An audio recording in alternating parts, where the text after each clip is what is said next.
Okay, so we just stopped at galactic best place for cinnamon rolls. I have it marked in our handy dandy milepost book.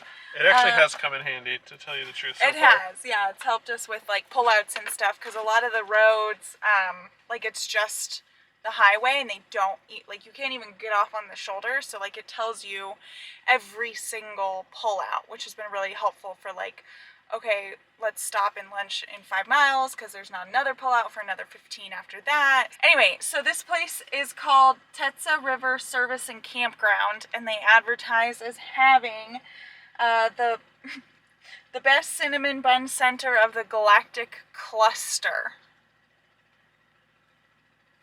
I mean, honestly, you walk in there and the smell of delicious cinnamon buns hit you in the face. They serve them to you warm.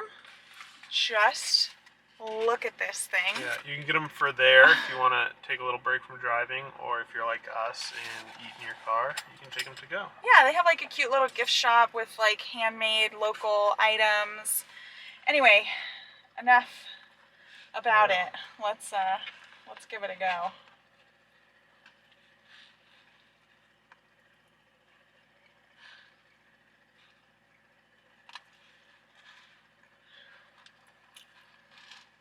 Pretty dang good. Jason's having a hard time. I love that they serve it warm. Yeah, it's a little bit more buttery than usual. The dough.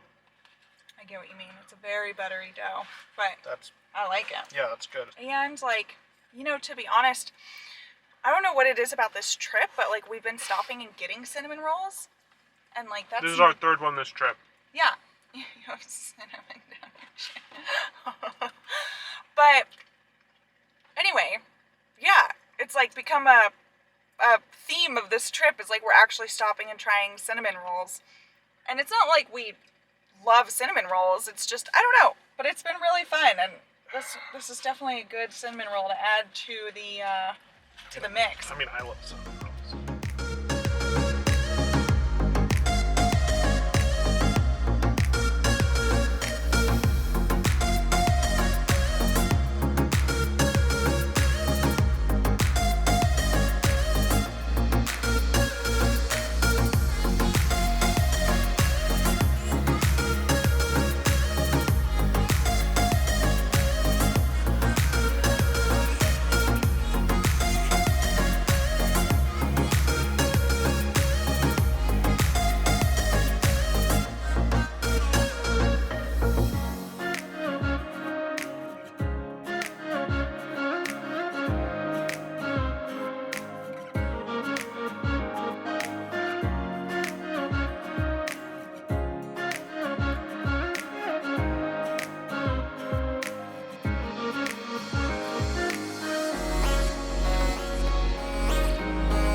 We are headed to our third soak in 24 hours.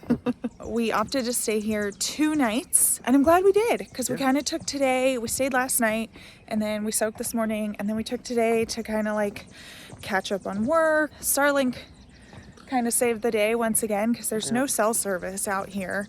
So we were able to get enough internet to at least like get some stuff done and communicate with the people we needed to communicate to, and you know, get some work done. I also want to point out how sunny it is and it's 9:15 at night. So we're going in for like the last soak of the night, because they close the pools at like 10:30. Yeah, and sunset is still an hour away, or I guess, full sunset. Right. It's absurd. So we can only imagine like how wild Alaska's gonna be with those, midnight suns and stuff. Anyway, so about the hot springs.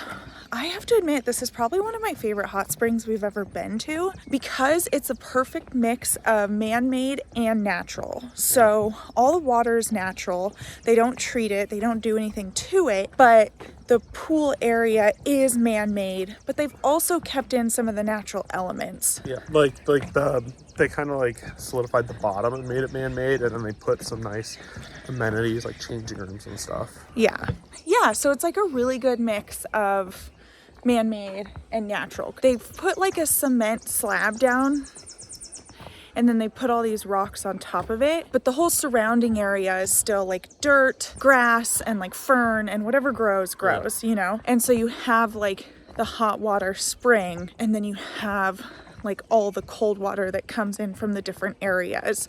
So you actually have to kind of like mix it because the hot water stays at the top and the cold water stays at the bottom. So like we've actually been telling people, because we overheard a girl on our first day tell someone else like, oh, you have to like swoosh it. So we started doing that, and then we've now been telling everyone else who appears to be struggling because like, oh, it's so hot. Yeah, you like walk in to like a certain area and you just get like slammed the top few inches with hot water. Yeah. But if you're constantly like swooshing and taking that cold water and like scooping it up, it's really nice. Yeah, and it's so like make your own temperature kind of thing. Exactly. So that's why I love it. It's just really cool. And so we're on this boardwalk. It's 0.4 miles to get there one way. So you do kind of have to walk, but it's over the swampy. Well, it's not swamp. Is it swampy? What is this? Marsh. Marsh, but it's That's right. It's hot spring marsh, so it's like a little different. Yeah, so you kind of walk through the marsh. It's really pretty. It's fun and it's interesting because in the campground you're in like an electrical fenced area. Yeah. And then you have to push out of an electric fence gate to come out here. Yeah. And so like there could You be feel like a bears, little bit there more could be- exposed. Yeah, you're like, ooh. we did see a moose. Yeah, that was really cool. But- We've learned that moose really love this marshy area. So Yeah. if you're spotting for moose, it's the flat, marshy, watery areas that they like, and that's where we've seen them. So Anyway. yeah, so like 10 out of 10. Love this place. Yeah. Tomorrow we're gonna find a place to dump, refill water, and Continue north.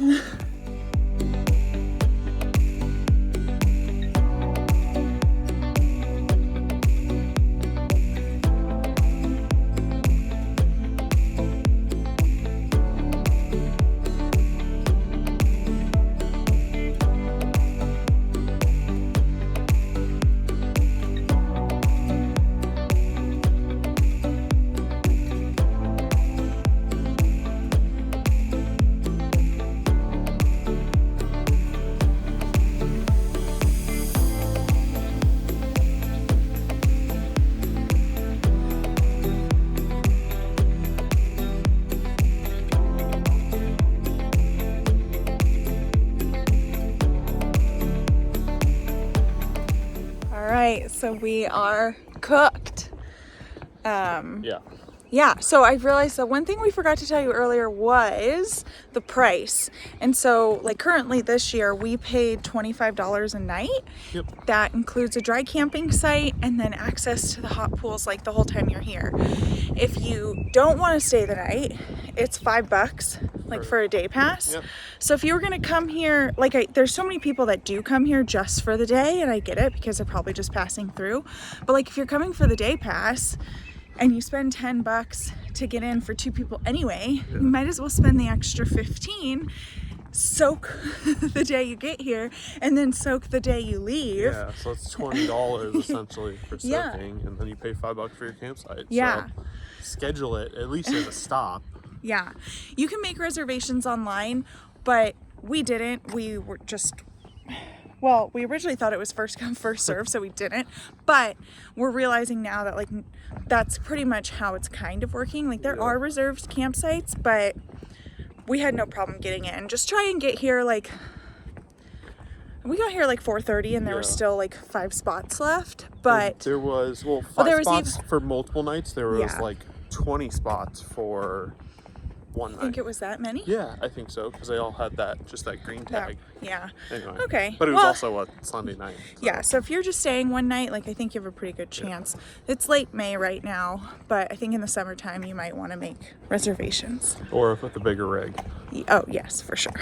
Tired of playing Guess That Smell in your RV? We certainly were, and that's why we created Tank Tune-Up. We created this holding tank treatment with a dual action formula that not only breaks down waste, but eliminates odors. Our formula doesn't have fillers or artificial fragrances that honestly sometimes make the odors worse. Tank Tune-Up is so easy to use, just simply scoop it, rinse it, and forget it. Whether you're hitting the road for a weekend getaway or living the full-time RV lifestyle, Tank Tune-Up makes odors a thing of the past. Scan the QR code or click the link in the description to get yours today. And if you want to learn more about our product, check out our full video on it. All right, so we've left Liard River Hot Springs, where we thoroughly enjoyed our soaking.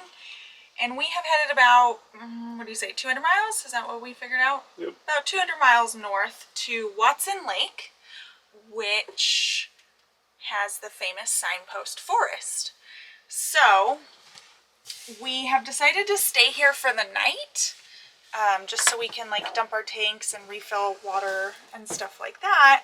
But because we actually like planned ahead for the first time in our life,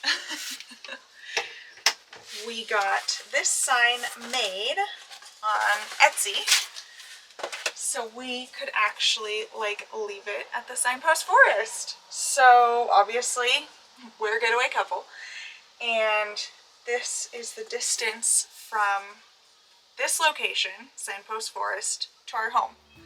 So let's go hang it.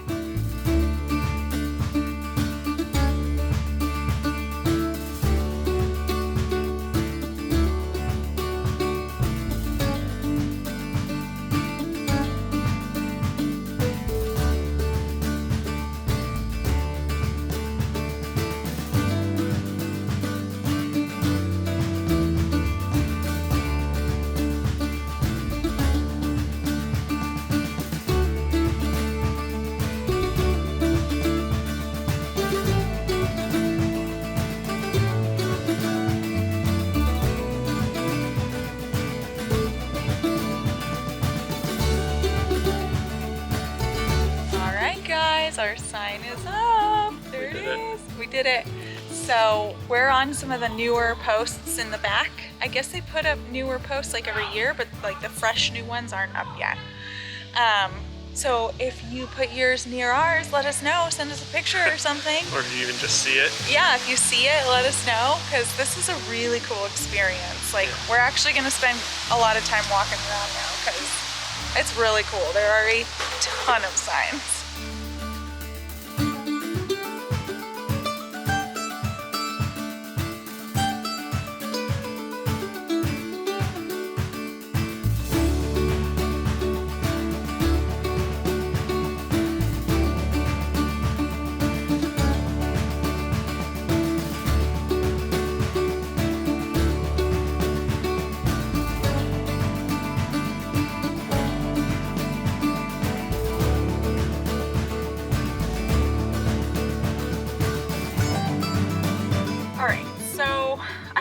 My expectations for this was pretty low, just because I don't know, I was like, okay, it's just a place with a lot of signs that people drop off, and like obviously I was into it because I ordered a sign off Etsy so we could put a sign here, but being here is just so much cooler than I thought. And I was talking to Jason about it, and I was like, why do I like this like so much? It's so weird to me that I like this. And what exactly did you say? I forget. Well, I said it's similar to like Ray likes walking around graveyards and looking at all the headstones. Yeah. And it's like that, except for people get to choose what they put up. Right. And they're not dead, of course. Yeah. I mean, some of them probably are. So I would definitely recommend stopping here and spending some time just walking around if you're not into putting your own sign up. If you want to, you know, take part of the oddity of it all, definitely get a sign made ahead of time and have it good to go. This was like the one thing that you were like really invested in. Ray didn't even know where the Signpost Forest was. Like, you know, I planned a lot of this trip and figured out things to do, but the one thing that you planned ahead on 100% and did by yourself was this. Like, I don't know where it is. I don't know what it looks like, but I know I need a signpost to put up in this forest. I know, which is so funny because I just was like, we're just gonna pass through. We'll throw it up. We'll be done. I just like, I guess I wanted to like commemorate this trip or like have something cool here, because I didn't really see us coming back, I guess. But I mean, now so far, like, I easily see us coming back to Canada and probably Alaska if it's anything like Canada and these views we're seeing. You know what? Even if you don't plan ahead, there are some funny things in here. Bakeware is surprisingly common. It looks like people literally took pie pans, cookie sheets, even the aluminum ones like that you can get from the grocery store for like one-time use or something, and they're just writing Sharpie on it, like their family name and the year they were here, and like just little trash can lids or storage container lids. Yeah, there's like so many random things here. Yeah.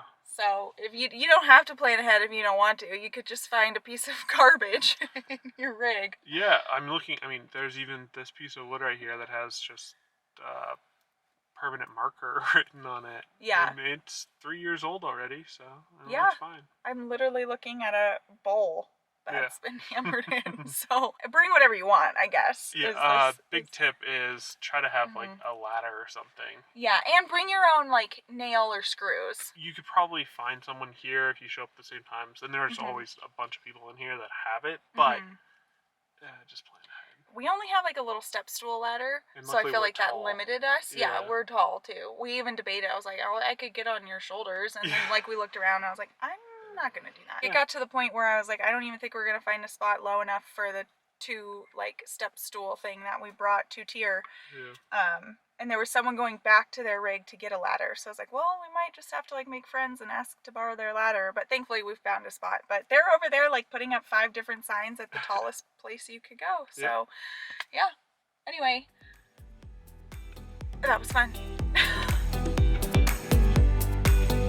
After the Signpost Forest, we filled up on expensive diesel, used the city's free dump station, and found a car wash that let us fill up on water for free. We used iOverlander to find these facilities. We then stopped at the Northern Lights Center and watched their 1-hour presentation in their Sci-Dome. While this was interesting, it's not a must-do activity if you're short on time. We then found Watson Lake Campground on iOverlander and stayed for the night. This is a dry camping location you can pay on site using the Iron Ranger. We really enjoyed our one night here and even found time to walk down to the lake. Although we didn't stay very long because those mosquitoes are starting to come out. Don't forget to subscribe to continue the adventure with us.